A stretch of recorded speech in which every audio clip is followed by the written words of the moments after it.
澳洲而家有幾多人已經係完全擁有自己嘅房屋呢？又有幾多人仲喺度租樓呢？2024年買樓仲係咪最好嘅選擇呢？你會點樣揀呢？同我哋一齊討論下。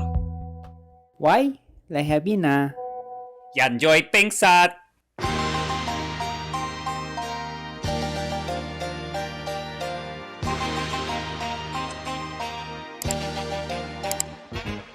大家好，娜姐喺度。大家好，我係 Alison。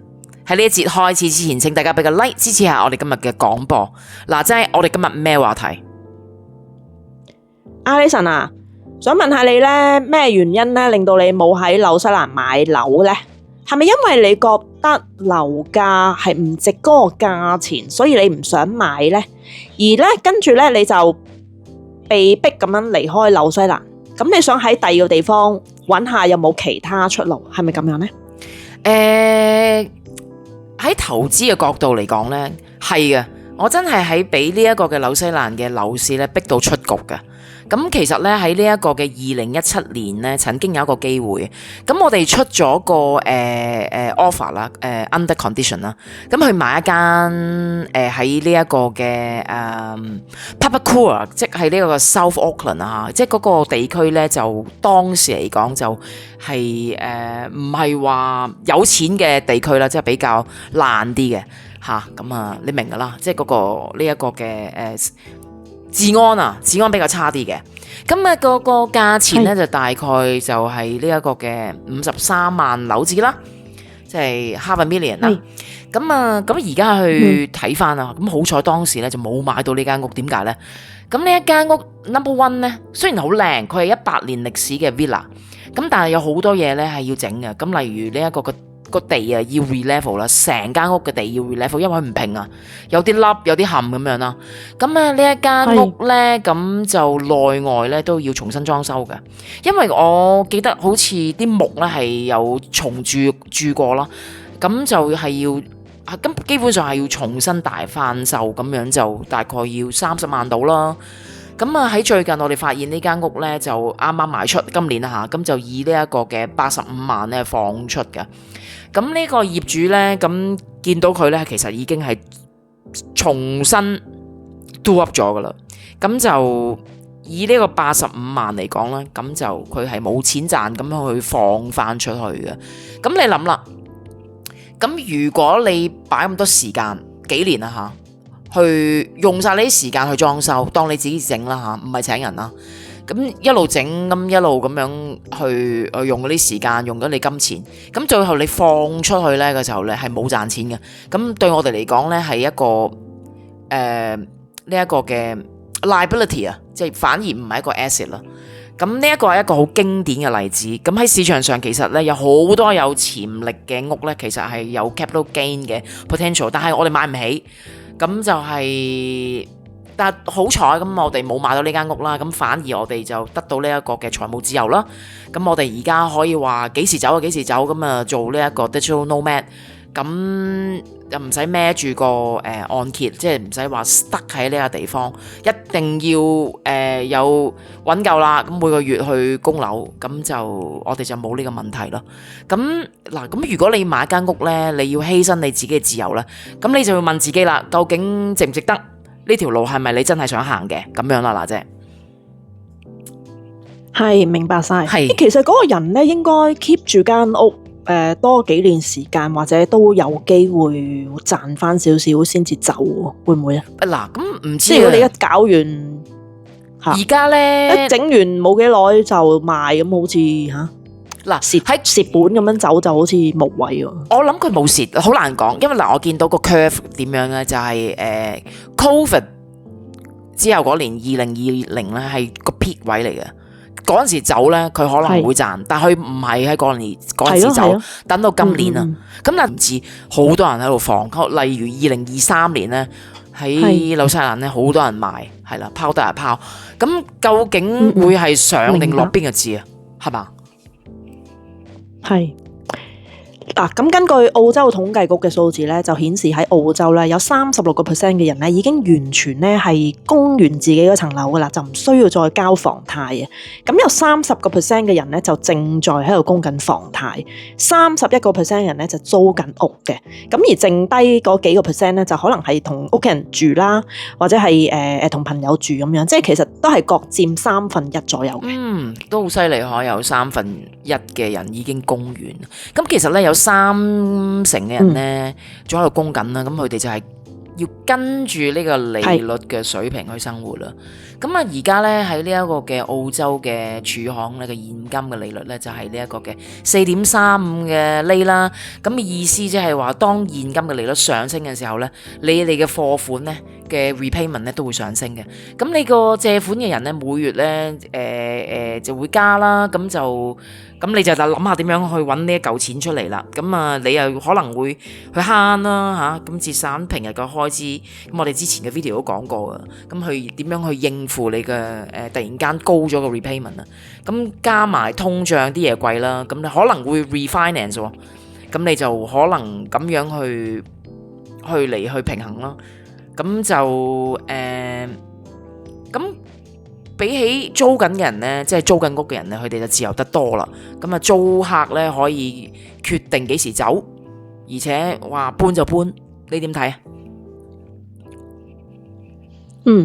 喺2024年咧，人工嘅中位數大約每一週咧係1300蚊至1500蚊左右啦。但係我覺得呢個稍為有少少高，我唔知，可能我認識嘅人都比較收入比較低少少啦。但係收入嘅低於中位數嘅人群咧，反而係佔總人口嘅總人口嘅50%，即係意思話人工少過依1300蚊同1500蚊咧，係真係大有人在嘅。根據澳洲嘅收入統計數據啦，大約話係啦一半啦嘅全職或者係兼職嘅員工收入係低過全國嘅中位數嘅。咁我有同事啦，唔知佢堅定流啦。咁佢 lunch time 嘅時候咧，我問佢：喂，你食咩啊？跟住佢話：我咪食公司嘅 cereal 做 lunch 咯。佢話：啲奶又唔使錢啊，慳翻一餐。咁而另外一個同事就話啦：因為加租，所以佢都搬咗去一個更遠嘅 suburb 高。咁好似你個同事咁樣咧，早餐咧要晏晝下要食呢一個嘅免費 cereal 去做一餐喎。咁其實真係一個好好嘅好嘅例子嗬。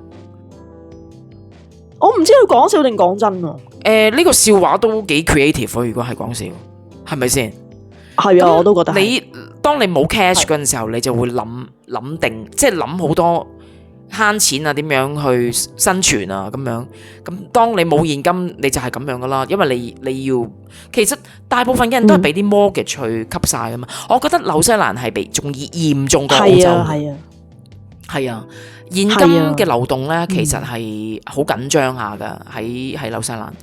咁嗱，其實啲屋咁貴喎，咁原來咧70% 或以上嘅澳洲人咧。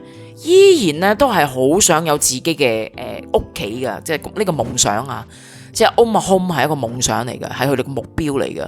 咁即使咧你要面對咁貴嘅樓價同埋咁高利率咧，依然都係好渴望啦。咁啊根據呢一個嘅澳洲嘅統計局嘅 ABS 嘅數據咧，喺2023年咧首次購入呢一個嘅 first home buyer 係有10萬至到12萬嘅名嘅 home buyer 嘅喎。雖然係比呢一個疫期時候咧係下降，但係嗰個都係好旺嘅個 market。咁好多係租緊嘅人咧，都依然咧嚟緊啊！佢哋嘅夢想咧都係想買嘅。咁啊年齡介乎呢一個25至到40歲之間嘅人啦。咁其實咧去到近幾年咧，我就開始喺度諗呢個問題啊。咁到你供完樓嗰陣咧，咁如果你嘅貨幣已經係通脹咗，咁你樓價嘅升值啊，即係你個 capital gain 係俾抵消嘅。咁for example 啦，如果你喺紐西蘭買一間100萬嘅屋，咁你就俾呢一個2成嘅首期啦，咁你就借80萬啦，咁啊按揭30年啊，咁以呢一個嘅浮動利率嘅7.89% 去計算啦，咁你喺30年裏面，你總共支付嘅利息咧係大概係120萬嘅，咁即係話喺30年內你俾嘅利息係多過你買層樓嗰陣時嘅價錢嘅。咁究竟你可唔可以確保喺2024年呢？喺今年開始，2024年開始計30年內，你間屋究竟係咪可以升值 double 呢？咁我就真係唔知啦，係啦。咁我覺得啦，有 cash 咧就係皇帝啦。咁如果可以一次過俾晒買咗間屋唔使按揭咧，就係最好嘅investment 嘅方式。咁有啲人話唔係話，邊有咁多錢啊？一次過俾100萬，點攞出嚟點得啊？咁但係如果你係後生嘅話咧，大把機會搵錢，我覺得係有機會嘅。咁但係有啲人話，喂，唔係，我想組織家庭，我想買層樓先，然後生仔。咁所以有好多人而家咧都好遲生仔咯。咁如果你一路生仔一路供樓，都幾吃力下嘅。係啊，呢個就係現金嘅問題啦。其實咧，你通常買一層樓咧，你預咗咧，如果你係真係完全供晒，係跟足佢個 plan 嚟講咧，基本上你係 double 嗰個價錢嘅，基本上係差唔多。即係譬如你話100萬，到你真正供完咧，其實你係需要200萬，即係最差唔多係咁上下噶。所以你一定要咧早過佢供完，咁你先至有機會俾少啲利息咯。係啊，有好多方案嘅出邊點樣去供少啲利息，例如你每2個禮拜供一次啦。係啊，應該每個禮拜再慳啲。OK， 每個禮拜供再慳啲 OK。係啊，再慳啲嘅，係啊。咁我亦識得有啲人咧，好早其實佢啲移咗民過嚟澳洲嘅咧，其實佢真係一鋪過俾。點解唔得啫？佢連1蚊都唔會蝕俾你銀行咯。係啊，因為你早嚟嘅時候咧，你個屋價係好平噶。咁佢真係有能本事係一鋪過俾咯，因為嗰陣時真係平噶。你係有辦法咧喺香港有一嚿錢攞過嚟咧，已經係 pay off。我已經即係識好多呢啲人噶。即係唔係好多啦，即係識幾個都係直接就買斷咗間屋啦，買車都係買斷嘅，係唔會蝕俾你銀行咁樣，都唔需要攞。呢啲先至計數咯。係啊，勁啊呢啲。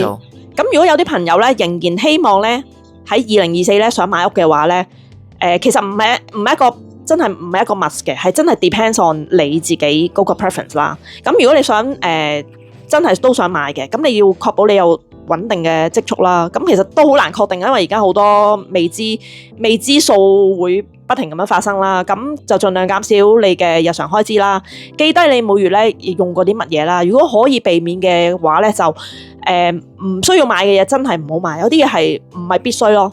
咁你亦都可以嘗試下，可唔可以同家人同住嚟到慳翻啲租，嚟到 save 你嗰個第一個 deposit 去買你想買嘅屋啦。咁減少呢啲奢侈嘅物品嘅購買啦。咁利用一啲時間咧去做下兼職啊，或者係增加呢個副業嘅收入咁樣咯。咁為咗咁亦都要了解咧政府咧嗰個首次購房嗰個計劃嘅補貼啦。咁可能會有幫助你啦，去減免一啲印花稅或者係一啲費用咁樣啦。因為通常首次購買都有着數啲嘅。咁你就可以有譬如俾少啲嘅 deposit 啦，可能5%你就可以去買一間屋啦，亦都唔需要支付呢啲保險費咁樣。咁詳情你就即係成日都會 update 啦，咁你自己去 check 翻啦。咁亦都可以選擇一啲城市邊緣或者係遠啲啲嘅區域嗰度去睇屋啦。咁可能一啲研究下邊啲發展中嘅區域啊，將來係有升值潛力，咁都可以考慮下。咁由買一間細嘅開始啦，咁然後可能遲啲你可以 upgrade 去一個大嘅房，因為最緊要你上到先啦。上到咧，咁之後就會比較容易去繼續用你個 home loan 咧去換另外一間屋啦，同埋要注意翻，如果係需要裝修嘅話，一啲維修嘅費用。係咯，咁啊睇下好似阿娜姐講嘅話，揾啲比較遠少少地區嘅距離市中心啊，平啲。咁樣嗱，呢個就係好 classic 嘅一個例子。點解你要 sacrifice 你自己？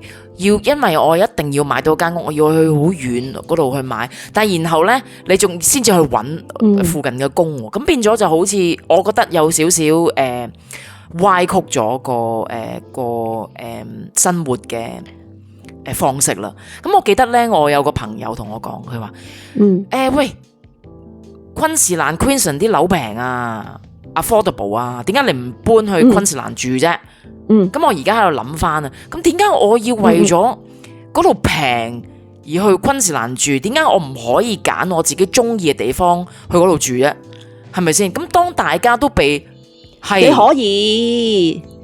你可以嘅，咁只不過係佢意思就係話你去 Queensland 買咗第一間屋咧，就係變咗好似第一個踏腳石，你之後再轉咧就會容易啲。咁但係因為有好多咁樣嘅朋友啊、電視廣告啊，佢話喂，你要快啲上車啊，你要快人一步啊，你點樣 get ahead 啊？如果你唔買屋，但係你有冇諗過其實你有其他咧投資方法咧去快人一步嘅咧？咁究竟2024年咧？投資買樓係咪真係最佳嘅財務選擇呢？咁係咪應該你要照住自己嘅經濟狀況啊、你嘅生活目標同埋你嘅長遠計劃去決定，究竟你想要一個乜嘢嘅人生，你想要一個乜嘢嘅 lifestyle 然去揾，而唔係話我一定要我行我快人一步，一定要去 get on 呢一個咁樣嘅樓梯啊！佢哋話呢個 ladder 買屋呢個 ladder。係咪先？咁但係咁點都好啦。咁對某啲人嚟講，租屋咧可能係一個自由嘅選擇吓。咁但係有啲人嚟講咧，買樓咧係一個穩定生活同埋settle 你嘅財務目標嘅pathway。咁你哋又點睇咧？嗱，咁如果中意我哋今日嘅廣播，記住 like and subscribe 同埋 share 俾你朋友仔睇，留言俾我哋下一個 video 再見。拜拜，娜姐。